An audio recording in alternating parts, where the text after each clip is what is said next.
We are back again with another homage to the Rolex Submariner. This time it's the Winner 002, and unlike the other models I have compared with the Rolex, the Winner has a few small differences. So before I do the specs, I'd like you to keep in mind that shipped and packaged from Shenzhen in China, this automatic watch costs just under $12. So keep that in mind as we go through what this watch has and the specs and the measurements. So let's have a look at this thing.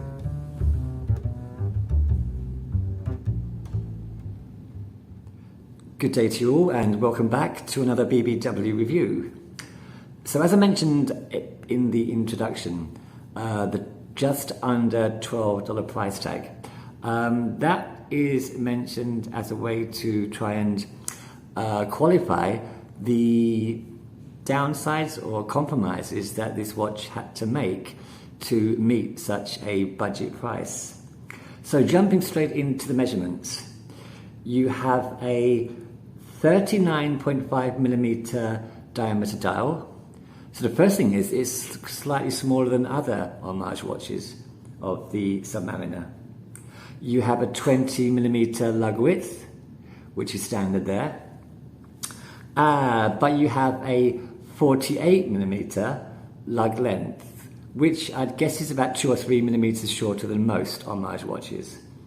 You have it's quite a protruding base or exhibition case, which gives a 14mm height from base to the flat crystal on the top.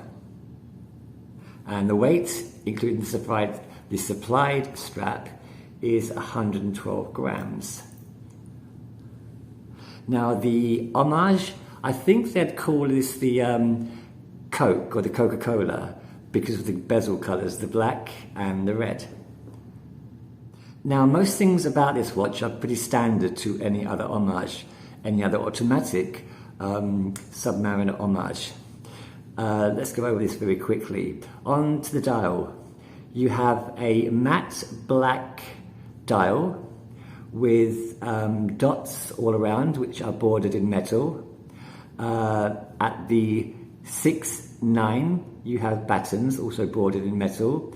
The 12 o'clock, the upside down triangle, and the date window at the 3.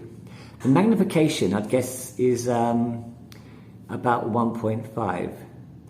And one thing I noticed about this Cyclops is, unlike others, it's more centered than others.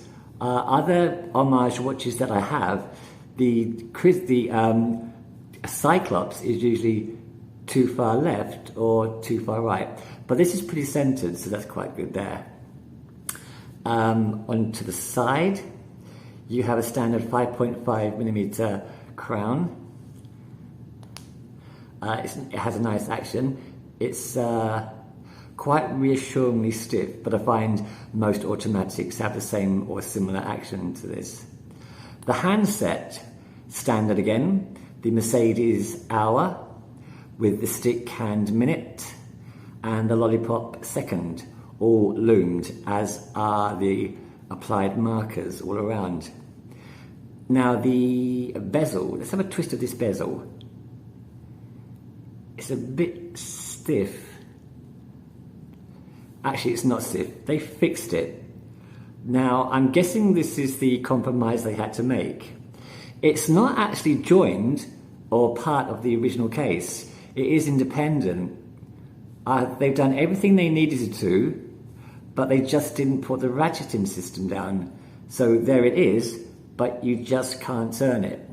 Now for me, that's not a problem. I never use the bezel, but I know that would upset some people who are interested in purchasing this watch. Apart from that, the bezel itself, coin edged, one half black, the other half red. Numbers are very clear. The paint is fine on that, on a aluminium bezel.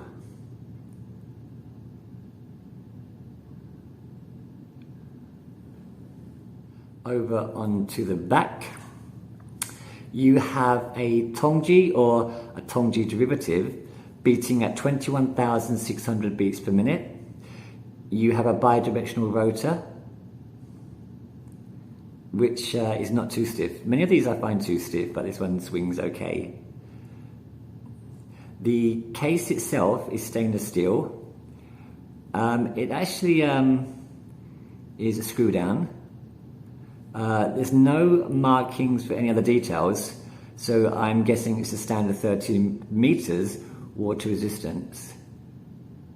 Nothing else, no text, nothing else to give any other information. So quickly onto the strap. It's a really nice strap, bracelet. It looks like solid links. I'm not sure if they are, but they look and feel like solid links. It's got quite a heft. The links themselves, now they are independent. You have 1, 2, 3, 4, 5, 6, 7. There are 7 links and they all move independently. So you're going to get some nice articulation there. So it's a really good strap. Now at the head of the watch it's 20 millimeters and tapers down to 18 at the butterfly clasp.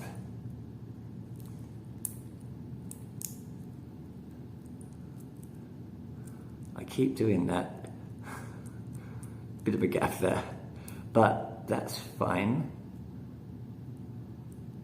It is secure, so the standard 2-button release.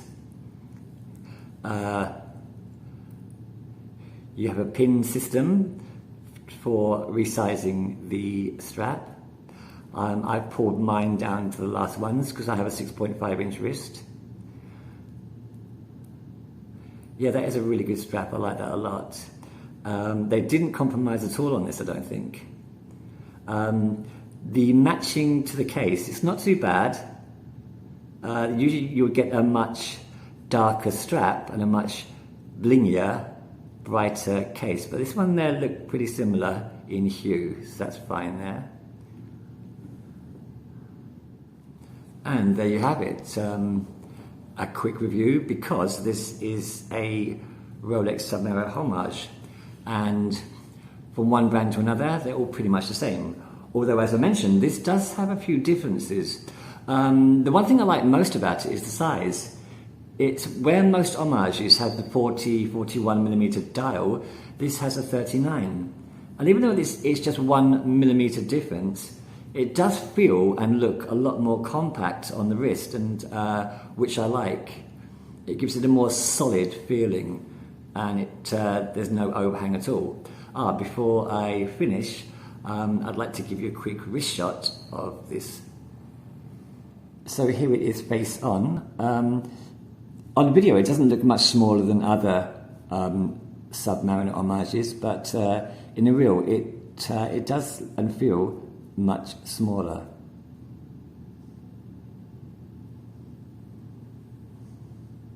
Onto the profile. So the 48 millimeter lug length. You're not going to get overhang, but I always have this on my strange wrists.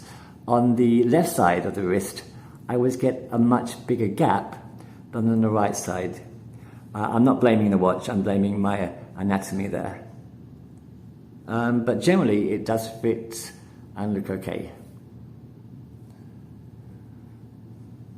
Oh, one thing I forgot to mention, obviously for just under $12, this is a chrome plated alloy casing.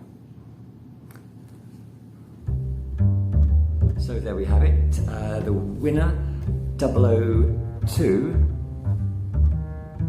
slightly smaller than most Submariner homages, for just under $11. So this is a real bargain. Very compact watch, despite it only being 1 millimeter smaller than most others, and containing a really nice strap. For just under $12, I don't know how they do it, but the only compromise, as we've seen, is that non-rotating bezel, but for me, not a problem. So thank you for watching, and I hope to see you again with another watch on the green chair. Until then, take it easy.